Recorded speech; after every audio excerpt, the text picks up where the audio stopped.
Welcome to Edged Mindset, ladies and gentlemen. I am your gracious and illustrious and excited host, Carter. Thank you for joining me today. We're going to be doing a little bit of knife talk, going over Marfione Custom Knives. I've debated doing this video for a while, or rather I've wrestled with doing this video for a while because I'm not quite sure how to tackle it, trying to formulate my thoughts and opinions into some sort of coherent something or other.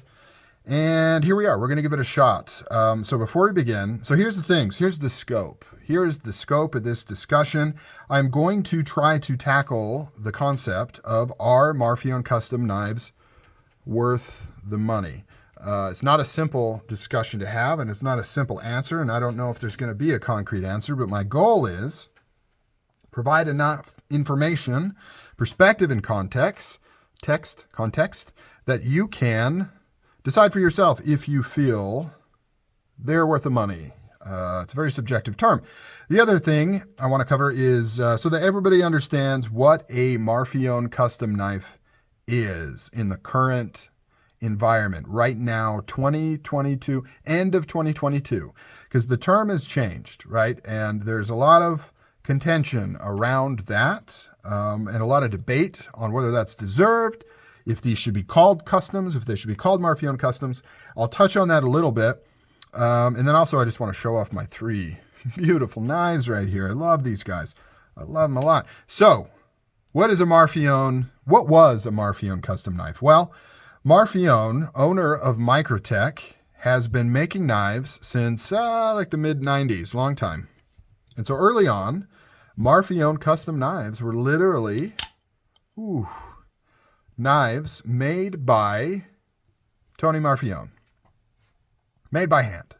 In through like the 2000s and up through the mid-2000s, if you got a Marfione custom, it meant it was a custom knife by him for the most part. He touched it. He did work on it. Now, I'm not saying he handcrafted every screw on the knife, but he would grind the blades and he would do assembly and he would do finishing and things like that. Well, at some point, ooh, look at this one.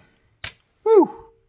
At some point, that stopped being the case. And Marfione custom knives really became more of custom shop knives, right? So the upper tier of Microtech Knives. And so it is a group of very skilled artisans that work on these knives, grind the blades, put them together, put the beautiful mirror polished finish on them. But it is not Tony. It is not Mr. Marfione. And it is an evolving group of different people that do this work. So that's where some of the contention comes in, right? Because some people still believe that a Marfione custom knife is made by the man himself. That's not the case. And so from a concept standpoint, not a big deal. A lot of companies do that. If you get a Les Baer custom pistol, it's not made by Les Baer. He's the owner of the company. That's the name of the company. It's made by a handful of very skilled gunsmiths who are very good at what they do, and they do all the hand fitting and the hand work, and that's what makes it a custom shop knife. Same concept here. Only difference is Les Baer pistols. The company itself goes by that name, right? So they use the maker's name as the company name, and it may not seem like a big deal. You're like, who cares? But it is somewhat of a big deal because Microtech Knives and Marfione Custom Knives are treated as though they're different, when really, in my opinion, they're not. In my opinion, these are Microtech Knives, and they are done in the custom shop, right? The top tier of Microtech Knives. So calling them Marfione Custom and having him sign the declaration of authenticity as the maker, in my opinion, is a little misleading. It is. Like, it doesn't bother me down to my core because I know what these knives really are, and I still love them, and I still think they're worth the money for the most part, and I still really enjoy them. But I will admit that is a little misleading, right? If you didn't know any better, you would think that Mr. Marfione made this knife because the certificate says maker Anthony Marfione, signed, hand signed, right there. But it's not really the case, right? He's the maker of the design, He may have some input on what that year's customs will look like, what features they have, different finishes they're going to try, all those kinds of things. But at the end of the day, he's not the one doing the work on them and things like that. So now that that's out of the way, that's what you're getting. You're getting the top tier custom shop version of these knives. And so what does that get you? Well, it gets you hand finishing. It gets you exclusivity. That's about it. One of the number one questions that I get asked when I show these knives is, do these have tighter tolerances than the standard Microtechs? The answer is no, they don't. They do not have tighter tolerances for the most part. Let me grab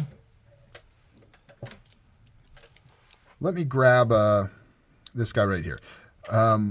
So, and it is difficult because there is still some confusing things, in terms of that. I would suspect, so inherently, no. Inherently, the mechanisms inside this, they're all the same production.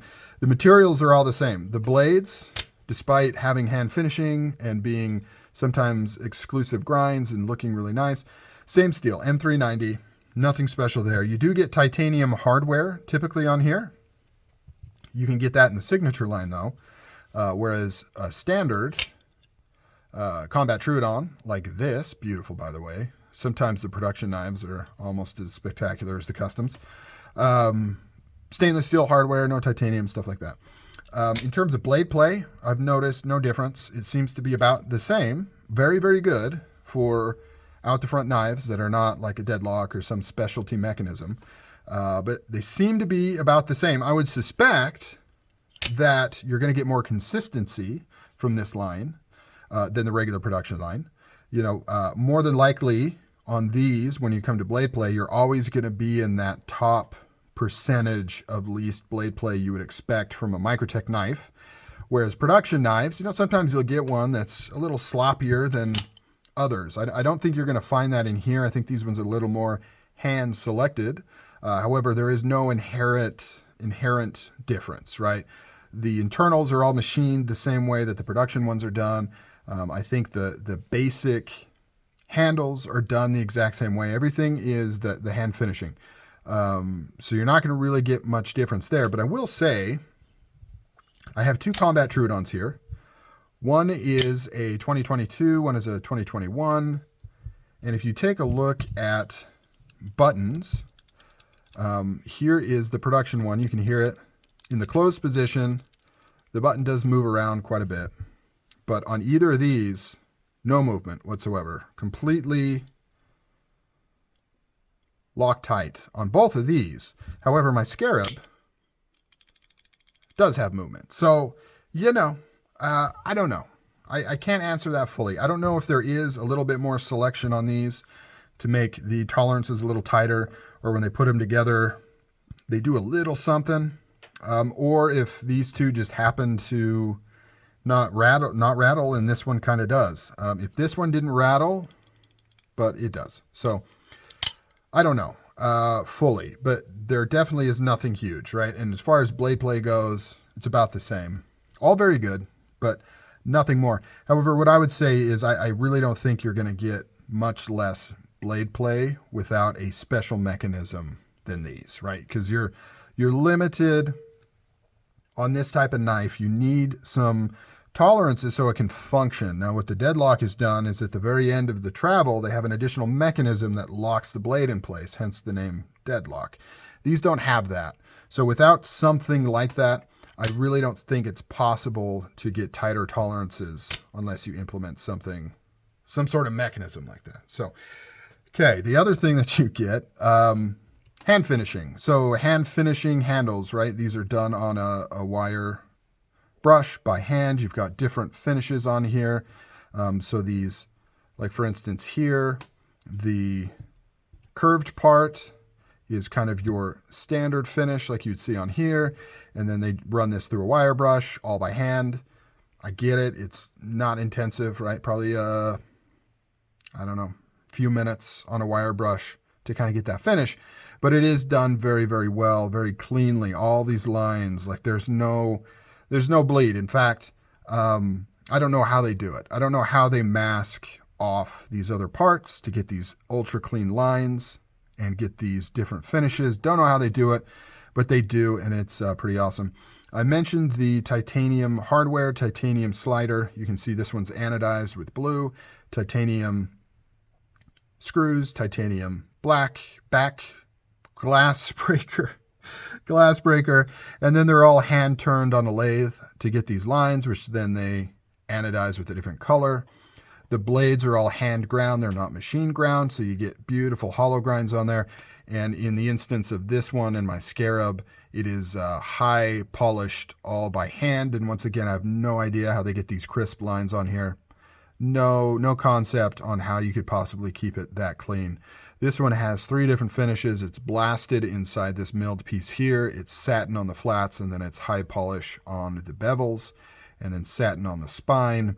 No idea how they keep this so clean and crisp and perfect. So you get that. And in the case of this one in particular is a grind that is not available in any other line than the custom line, the star grind here.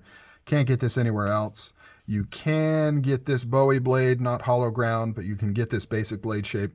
And of course you can get the dagger grind, but not hollow ground like it is on this guy here. Now for a long time, you couldn't really get DLC except in a custom knife, custom line knife. But now they offer some of these features in the signature line. Like you can get titanium hardware, ringed hardware in the signature line. You can get DLC stuff in the signature line. You can get some different finishes on the handles in the signature line, but not kind of all in this presentation here. So that's kind of what you're getting brass tacks. So it isn't a ton, right? Like you're not getting ultra high tolerances, although I would argue it's as high tolerance as you could get in a knife like this without a special mechanism, like I said before. But you're not getting titanium handles. You're not getting special steel. You're not getting that much extra, which I think is unfortunate. In my honest opinion, I think the Marfione custom line is almost perfect, right? I struggle with it a little bit. But if it just did a few more things, like, for example, if these came in S90V, and that was the only way to get S90V in a Microtech would be in the custom line.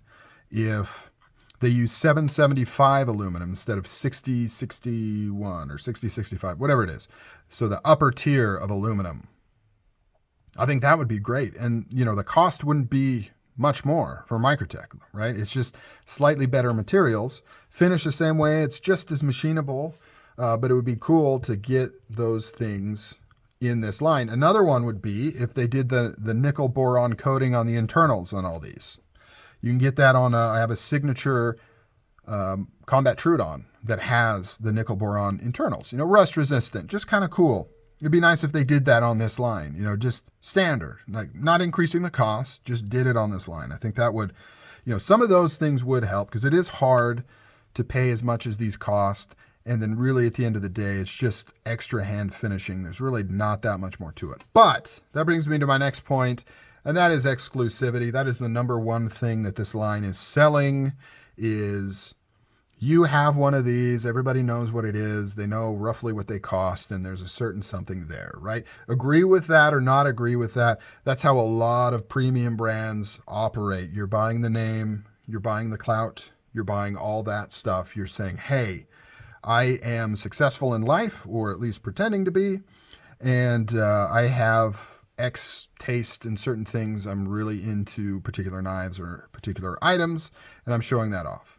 The other thing you get is cool swag. I'll be honest, this is pretty cool. I like this titanium patch. I like these pouches they come with. I like the declaration of authenticity, how it's a solid steel cutout milled piece with real signatures on there. I think that stuff's cool. Now, is it worth the money? Man, that's a hard question to answer. Is it worth retail? I would say no. Objectively, no. That doesn't mean I don't buy them. That doesn't mean, you know, there's a lot of things I do that I shouldn't do or that I principally disagree with, but I do anyways. That's one of them. But secondhand, you know, pre-owned, like this one here, I would say, yeah. You know, what I paid for this one here I would say it's definitely worth the money. I really like this knife. It's really well done. It's beautiful. It's exclusive. It's cool. And considering I paid for this about double a production full retail, right? So if you were to buy 2 of these guys from GP Knives, that's about what I paid for this pre-owned, pre-opened, right? Not pre-used, hasn't been used, hasn't been carried, somebody bought it. I would 100% say, yes, it's worth that price. Now these 2 I paid full freaking retail for, objectively, not worth the money. I still absolutely love them, don't regret it at all, but I couldn't in good conscience recommend any normal person doing such a thing. You'd have to really love Microtech Knives. Obviously, if you're super well off and you just have money to burn, and that's a different story. I'm speaking more to the regular person, right? Somebody who has a family, they have a job, probably makes decent money, but definitely is not some sort of, super well-off, rich business owner or investor or trust fund or anything like that.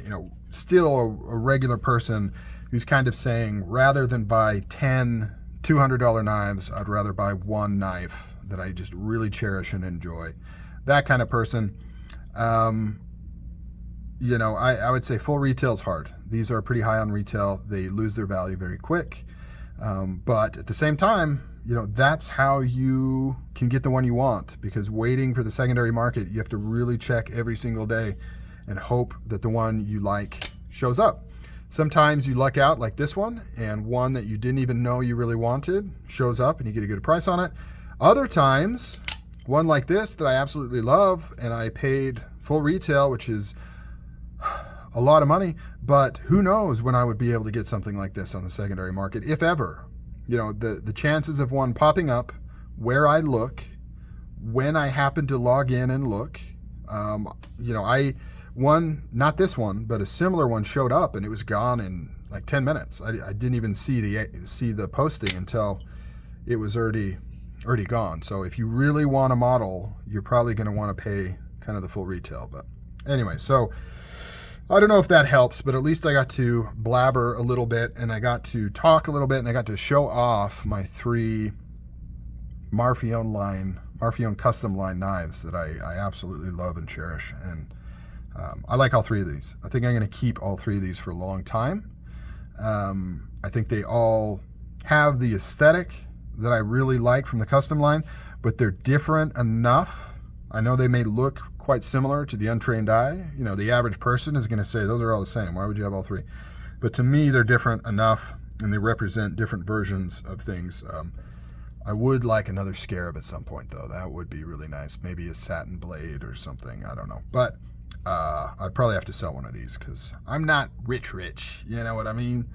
But a lot of it's priorities. Like I said, you can buy a bunch of these.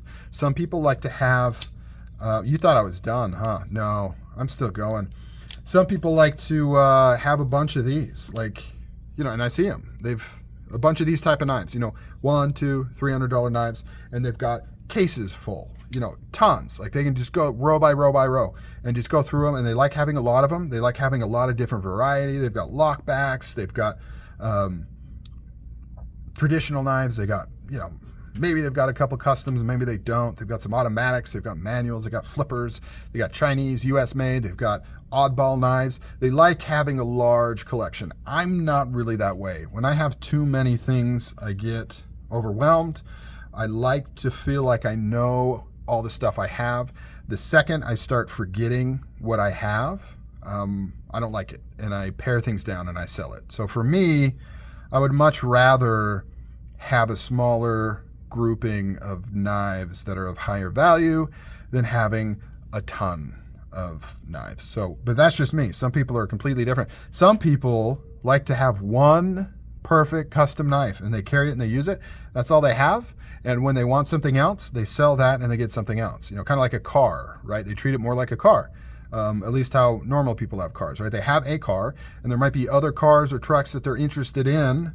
And in the future, they're like, when I'm in the market again to buy a vehicle because the one I have is old or it's time to get rid of it or pass it down to my kid, then I'll look at those. But they're not saying, ooh, I think I can afford to have 2 cars, and I'll park it in front and then I'll have this truck in the garage.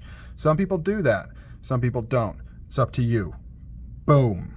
That's it. I think that's it, right? Like, number one thing I wanted to answer is there inherently any tighter tolerances? For the most part, no. I do feel like there's a little bit of hand selecting here where they do pick kind of the best of the production components, but it's still the same components, still the same materials, just has hand finishing, hand grinding, and exclusive features in this line. All right, guys, I'm out. See ya.